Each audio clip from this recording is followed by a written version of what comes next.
موږ اکثره د خپلوانو مخې ته ګناهونه نه کوو، پوهیږو چې زموږ احترام، عزت او اعتماد به د هغوی په نظرونو کې کم شي، او ډېر ګناهونه داسې چې موږ ته بیخي ګناه نه ښکاري، عادت شوي یو ورسره. صحیح ده په دنیا کې خو به یو انسان د خپلو ملګرو، دوستانو، بچو مخې ته ګناهونه ونه کړي، الله تعالی موږ ته ګوري او د الله تعالی نه نشو پټېدی. یوه ورځ به د هغه په عدالت او محکمه کې ودرېږو، دا ټول خپلوان، شاګردان، بچي، دا ټول به ولاړي او الله تعالی به درانه د یوې یوې لحظې پوښتنه کوي، د یو یو ګناه پوښتنه به رانه الله پاک کوي او موږ به د هغې جواب ورکړو. بیا صحیح د انسان ضعیف ده، کله ناکله ترې ګناهونه کیږي، زنا، غلا، قتل، ملاوټ، غش، هر څه کوو. افسوس خبره دا ده چې موږ ته احساس د ګناهونو نه کیږي، ځکه زموږ زړونه کلک شوي دي، زموږ زړونه تور شوي دي، زموږ زړونو باندې دا ګناه اثر نه کوي. موږ سره احساس نه وي چې ما یوه ګناه وکړله او الله تعالی د ما نه خفه شو. د دې ګناهونو خوندونه هم یو محدود وخت پورې، هغه وخت تیر شي، خوندونه تیر شي، ختم شي، زړه بې سکونه شي، زړه بې سکونه پاتې. که فرض که وغواړو چې وخت مو ښه تیر شي، زړه مو په سکون کې، په راحت کې، دنیوي مشکلات راته اسانه وي، مصائب را باندې په اسانه تیریږي، نو دې لپاره ټولو نه اوله خبره دا ده چې موږ الله تعالی ته توبه وباسو، او په توبه کې زموږ او ستاسو کامیابي هم ده. الله تعالی په قرآن کریم کې فرمایي وتوبوا الى الله جميعا ایها المؤمنون لعلکم تفلحون. دا ژوند ډېر زیات کم دی، موږ ته مرګ هر وخت کې راتللی شي، دا د توبې دروازې په موږ باندې هر وخت کې بندېدلی شي.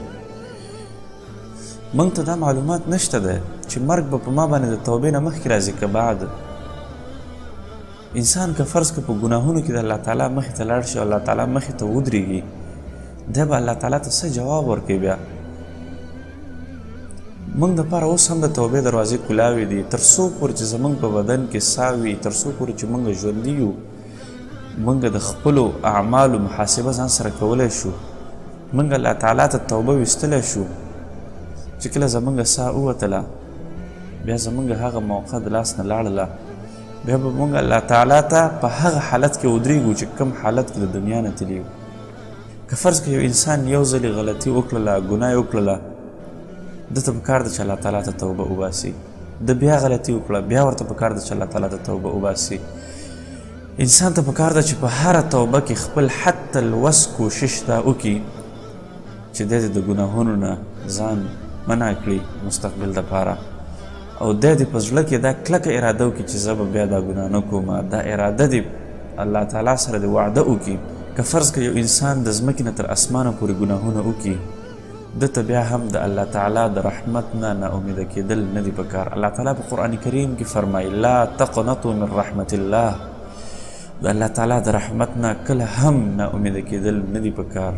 ان الله یغفر الذنوب جميعا انه هو الغفور الرحیم. که فرض که یو انسان د ورځې 80 ځلې ګناه وکړي او دی 80 ځلې توبه وباسي او دنه بیا هم ګناه وشول او بیا هم توبه وباسي، الله تعالی د ته مغفرت کوي. تر څو پورې چې زموږ په بدن کې ژوند وي، ساه وي، نو موږ سره د توبې دروازه کلاوه ده.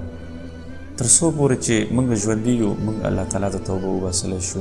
محترم ورونو، راځئ چې الله تعالی ته توبه وباسو. په توبه ویستلو باندې وخت نه لګېږي، په توبه ویستلو باندې ډېر قوت نه لګېږي. الله تعالی ته که فرض که موږ توبه وباسو، الله تعالی به د موږ نه ډېر زیات خوشحاله شي، او موږ ته پکار دا ده چې هغه حساب چې کوم به الله تعالی د موږ نه په قیامت کې اخلي، د هغې نه مخکې د خپل ځان سره حساب وکړو، او د هغې حساب، هغه لوی حساب دپاره ځان برابر کړو چې کوم په موږ او تاسو ټولو باندې یو ورځ راتلونکی دی. تؤمل أنك يوما تتوب وتشكو الذنوب وأنت الذنوب، وفي كل يوم تبوء بذنب وعيب يضاف لباقي العيوب. تؤمل أنك يوما تتوب وتشكو الذنوب